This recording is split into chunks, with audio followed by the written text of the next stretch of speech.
Hello everyone, welcome to today's video. If you are new, my name is Lily. I talk a lot about plants, plant design. I am very much into interior design and plants as well, and I sort of mesh those two together. I really enjoy doing that. I have seen that you guys have been really enjoying watching those. I'm sorry you guys, it is so hot in my room right now. And I just put this sweater on, and so it's like ×3 right now, but today we are going to talk about my 2023 wish list plants. And before we get into this, I really want to touch on some important topics that I feel like have to do with wish list plants or just plants in general. I feel like I always hear this in the plant community, and it's just I know people go on plant bans and they, do what they need to do to stop themselves from buying. I personally have never gone on a plant ban. I don't have like a determined attitude when it comes to these plants. Like, I'm not like I'm going to get every single one of these this year. It's more so just giving myself plants that I'm interested in, giving myself options to really explore. And if I don't end up getting them all this year, then that is perfectly fine. Like, by no means do I expect to have all of these by the end of the year. But yeah, I wanted to touch on plant bans, and I personally have never put myself on like a strict, like, you are not buying plants. I have definitely told myself like, okay, I'm not gonna buy plants, for a certain amount, but I always try to loosely give that. Yeah, so I just don't put myself on a plant ban because it just makes me feel very negative if I do end up breaking that plant ban, or if, a plant happens to come along and I enjoy it, just that I don't feel sort of guilty or, bad about buying a plant, because when I do buy a plant, I really try and think about it rationally and just be like, okay, is this a plant that I'm really going to enjoy? Is it going to last in my collection? Is it, something that I'm not going to end up enjoying in the long run? Am I going to be able to prop it and sell it? I don't know, am I going to be able to grow it correctly? Just things like that, that really show the value of the plant, I guess. I just really try to take those things into consideration. But yeah, with that being said, let's get into the wish list plants. I already filmed this video, and you guys, it was over an hour long, and I just was not able to edit down the pieces because I'm going to be recording on my iPad as well as on the phone, and so matching those up would have been a little bit weird. But I want to keep things very, very concise because I don't want this video to go on longer than it has to.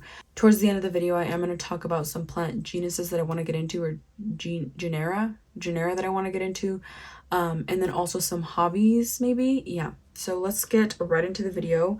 Okay, so the first one on my wish list is the Philodendron gigas. This plant, I just love the shape on it, the velvetiness, and then I don't know if you guys have seen the mature leaves on this. Here, right here, look at those mature leaves. Come on now. Obviously, it'll take a while to get to there if I really wanted to, but it's just so cool to see the potential of the plant. But yeah, this plant just has such a unique leaf shape, and it's velvet philodendron. I love the white veins and the way that it's very pronounced in the leaf, I guess, like the way that it goes into the leaf. But I just love this plant so much, and I can't wait to have one in my collection and just be able to grow it. The next one is the Monstera sierrana, or the Burl Marks Flame. This is a Burl Marks Flame, and you can kind of tell the difference on the ends of the leaf here. The Burl Marks Flame kind of comes down like an elf shoe, a little bit more than the sierrana. Like this obviously is a little bit underwatered, but the sierrana just kind of comes down like this, like it doesn't really hook underneath. This is sierrana. But yeah, honestly, either or. I recently saw a more mature Burl Marks Flame, and I was really into it. But then also the sierrana does appeal to me. I am gonna be honest, I don't enjoy Monstera deliciosa like big form because of the fenestrations. Like, I just don't enjoy those inner smaller fenestrations. I don't know why. I just like can never see myself enjoying that. I've always enjoyed the immature form a little bit more. And like you can see right here that this one, obviously this is a graphic, but it's just an example. They don't get as many inner fenestrations as the big form Monstera. But yeah, I just love the fenestrations on this and the way that it stays immature. It's a Monstera. And don't get me wrong, I still do appreciate the Monstera deliciosa. I feel like it's just one of those plants that there's a variegated one. What? It's just one of those plants that I would enjoy in someone else's collection rather than in my own. Next is the Anthurium Crystal X Lux. Oh, we don't have a lot of pictures here, but this plant just speaks for itself. Like, come on. There's no way I wouldn't want that in my collection. I just am obsessed with this plant. The moment I saw it, I was like, I need to have that. I personally, again, I don't enjoy the just Lux, like the Anthurium luxurians. I just don't enjoy it on its own. I don't know, personally, I don't know why. I just don't see myself going towards those more belate leathery leaves, but the velvet on this definitely adds a lot of interest and appeal towards this plant. And just look at it, like there's no, I love how each of them are different in their, like they're all different, they all have their own characteristics. Like comparing this one to that one that we were just on, like look at how it belates out at you, it puffs at you. Amazing, amazing, amazing. I love that. And this one too, wow. Yeah, this one, or even the like crystal, or even the Mag X Lux, I wouldn't mind. The Mag X Lux, I believe, just has a different leaf shape. Let's see.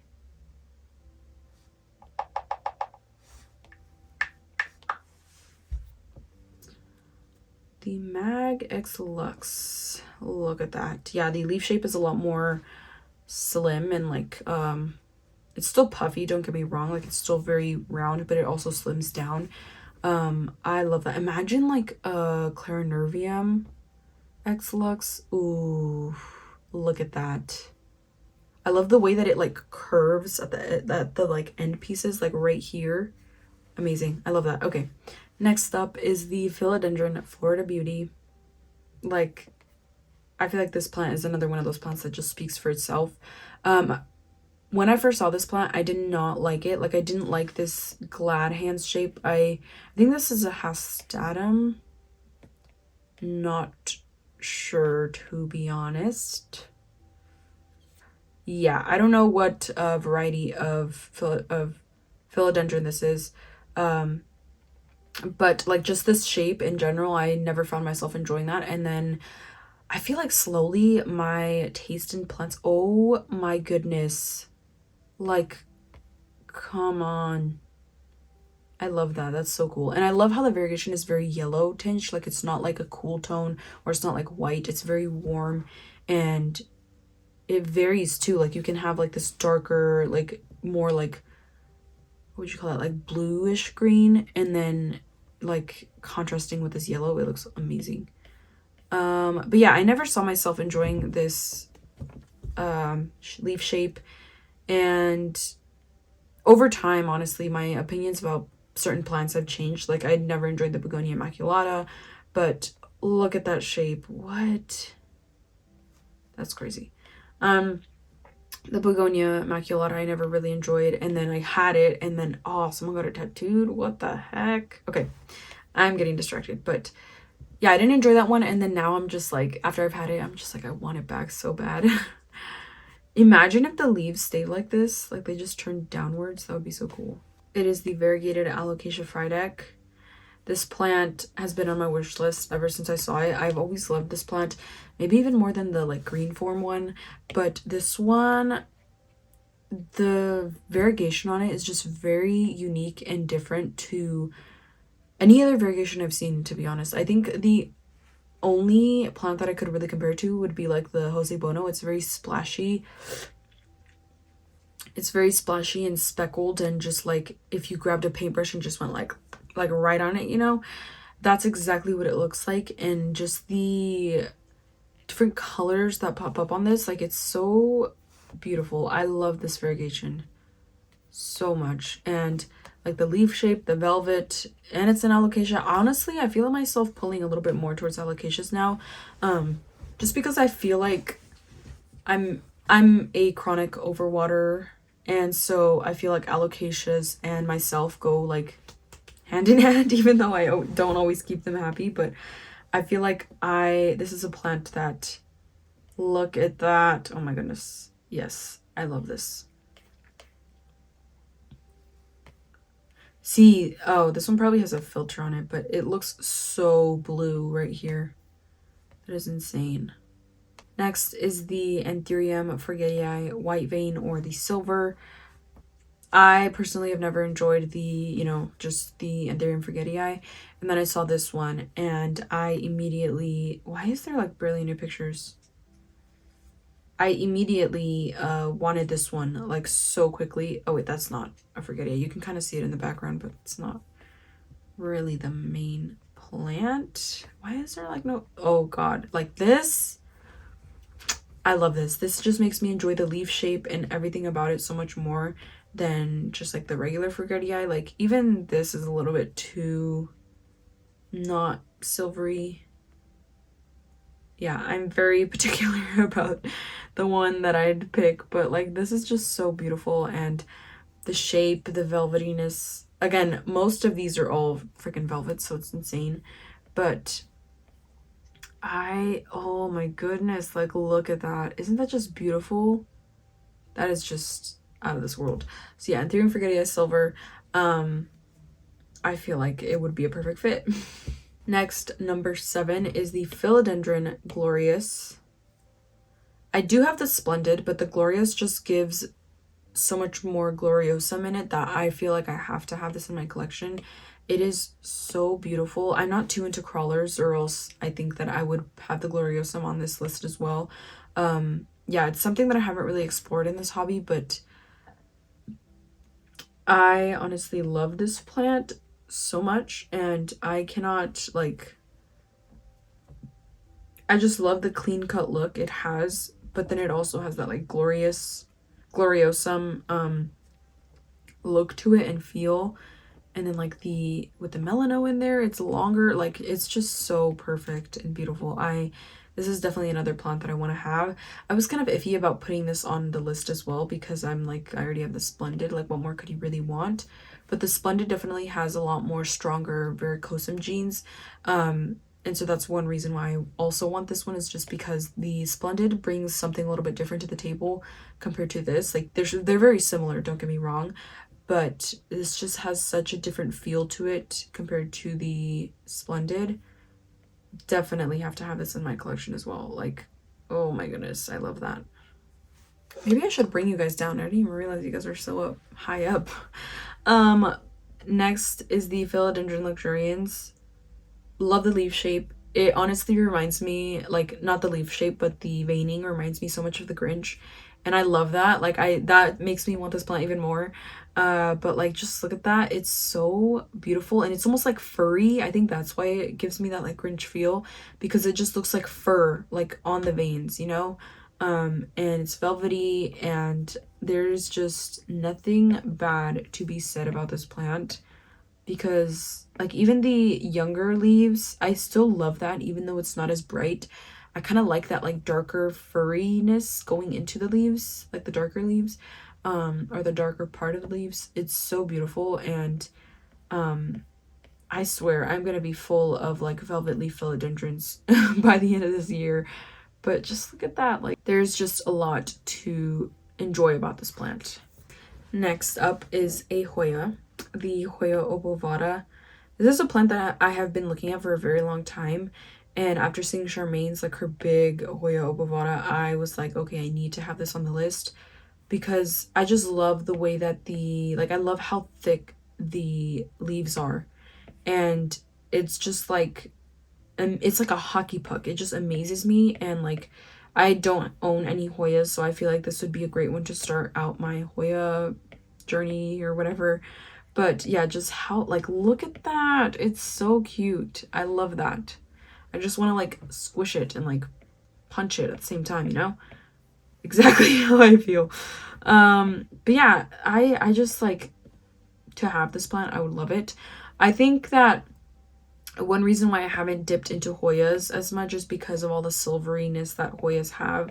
If you guys have been on my channel for a while, I do not necessarily enjoy cool toned silvery-ish plants.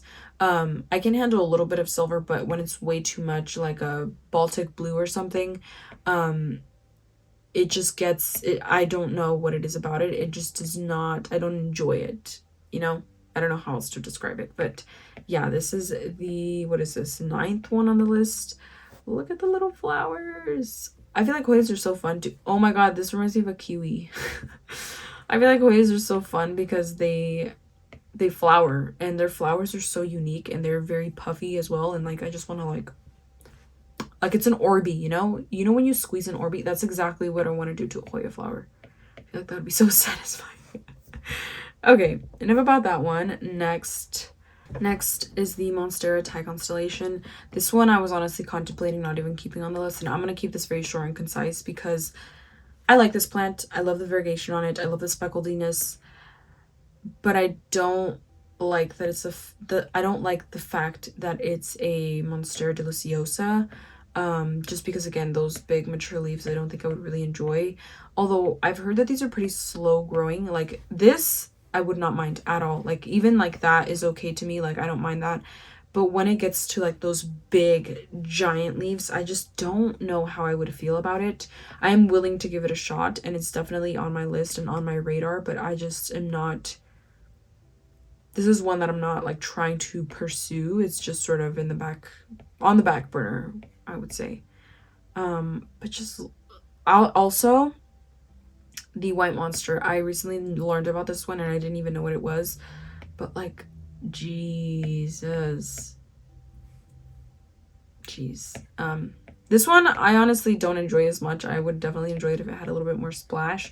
But I really want like this, like the very speckled look on it. I love that. But again, not sure how to feel about this one on my list. Next is the Stephania erecta.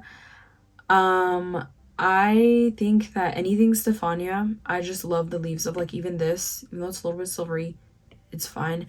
And the reason why is because I am obsessed, well not obsessed, but like I love lily pads. Like lily pads always remind me of, not because of my name, I know that that's always a common like put together, I guess. But lily pads always remind me of one of my childhood homes. We used to live across this lake, and the lake we would go swimming like all of the time, and I'd always take my niece and nephew there, and they always had lily pads like on the left side, and I just loved them. I don't know, in like seeing them bloom and stuff, it was just so cool. And this time in my life was actually when I gained a fear to big bodies of water. Yeah, I used to love swimming in that lake, and then over time, I don't know what the heck just happened. I just like slowly was like, water is not for me. Like you don't know what the heck is under there. Something could just grab your leg and pull you down, and you would never know it. You'd just be drowning in like 2 seconds, not even being able to see what the heck grabbed you. But I'm just getting off track. Yeah, I don't like the water, but yeah, I just like how dainty this plant is. It's so cute. And I feel like it's very fitting for my conditions as well. Like here in Washington, we are very cold a majority of the year and dark, and in winter a majority of the year. And so I just feel like it would grow great here. The only downside to this one is like, what is it just gonna be like a little like potato thing there in the pot? And I just don't know how I would feel about that, but I also like potatoes, so this kind of just has a well-rounded meaning to me, like potatoes, lily pads. I am obsessed with potatoes, like French fries, mashed potatoes, baked potatoes, sauteed potatoes, you name it, I freaking love it. But yeah, this is also on the list, or even the Nova as well, but I just feel like this one has a very unique shape and a very fitting shape to what I enjoy, so yeah. The last one that I'm going to be including on this list is the Syningia leucotricha. There's no fighting this one, like furry leaves. The one thing that does like put me down about this one is obviously the blue tinge. It's hard to tell. Actually, I think this is edited, and it probably looks even worse because of the orange. But like this just looks so beautiful, and I can't even, maybe it'll show me. No, it just shows these. I don't know why I'm having a hard time finding it. Hopefully it'll be on here. Yes, like this, the flowers are even so pretty. Like that's just amazing. I would definitely enjoy this. I think this one also reminds me of the Grinch, but I think I would just be here like all day, like just petting it. It's so unique, and I just have not seen a plant like this, and I would definitely enjoy having this in my collection. Okay, so that is it for my wish list plants, or the ones that were able to make it on that list. I do have a couple of plants or genera, and then also some just plants in general that I kind of want to get into, but I'm not exactly sure. Like they're creeping their way on the list, but not yet. One, alocasias. I have been feeling myself enjoying alocasias a lot more. Right now I have 3 in my collection, and I feel myself wanting a little bit more. So yeah, alocasias. Begonia, the Begonia maculata is one that I still really, really want in my collection, and I feel like I would enjoy. It was one plant that I definitely did not like, and then I had it and I owned it, and then I just fell completely head over heels. Also, the Begonia gray feather. The only reason that this isn't on my wish list is because of the gray. I don't know that I would necessarily enjoy that, because again, cool toned gray. Also anthurium. I feel myself also pulling a little bit more towards anthurium this time of year, or just in general. I have really been enjoying my Politoflorum. I recently got my Clarinervium, which I'm also enjoying growing, and I just feel like I am ready to explore that side of the hobby, like all of the hybrids that there is, and just like the flowering, like that is just so fascinating to me. Also Hoyas. Again, I've been wanting to really get into these Hoyas, but the silveriness just kind of makes me take a step back and rethink it. Syngonium, the 3 Kings. This was on my wish list, I believe, last time. And I don't know why I took it off the list. I just don't feel myself pulling towards 3 Kings as much as I used to. But it's definitely still something that I find very unique and cool. And then also the Ficus shiveriana, again, the speckledness, and then the yellowy like color to it, something I would definitely enjoy. And then I have 2 other plants that were on the list. Like I literally had them on my list, but I decided to take them off last second just because I don't necessarily feel that these are I don't know, good enough to be on my wish list, I guess, just because I feel like I don't feel myself pulling towards them a lot. One is the variegated musa, the banana plant. I've actually seen people grow banana plants here in Washington outside, like in regular like conditions that we have. So I feel like maybe it would grow great here. And then also the alocasia, it's either Okinawa or Lukanawa. I believe it's Okinawa silver. When I was searching it up, things would pop up under Lukanawa, but they would be named Okinawa silver. And then when I would search up Okinawa, nothing would pop up. So I just don't know which one it is. I don't know too much about this plant, but I love the variegatedness on this. The one thing I don't enjoy about it is the leaf shape. It's just not there for me, and also just the way that it grows. Like it is an alocasia, but I feel like if it was a jewel alocasia, I would definitely enjoy it, but because it is, you know, those alocasias that have the potential to grow ginormous, I think it's one reason why it's a little bit knocked down. Lastly, I want to talk about the hobbies I want to get into. I only have 3 right now, and the first one is not going to come to a surprise. I find myself pulling a lot more towards crocheting. When I was making my brother's girlfriend that like thing for her car, Lila, she keeps sniffing my phone, you guys, I'm sorry. What? Yeah, I definitely feel myself wanting to be a little bit more creative in that space with crochet. And then also pottery and ceramics, again with the like eyeball planter I made. I have been loving pottery and ceramics, and I actually want to get more clay for you guys. I want to do like a video of like cool things that you can make for your plants out of the clay. And then also aquatics maybe. I've definitely been following a lot of like aquarium people like Coco's Kingdom. I started watching some of Jimmy's old videos, and then like also Benji Plant, I saw he made a like avatar thing on his TikTok, and as soon as I saw that, I was like, oh my goodness, like it is just so cool, and it seems like a very creative space to be in, and I feel like that is exactly what I look for, and I feel like this could be it. But yeah, that is it for all of my wish list plants, and then also plants I want to get into and the hobbies I might want to get into. Let me know your guys' wish list plants down below, and then also any hobbies you're wanting to try out this year. I hope you guys enjoyed this video, and if you did, please let me know down below by liking, commenting, things like that. And yeah, I really hope you guys enjoyed this, and thank you so much for watching.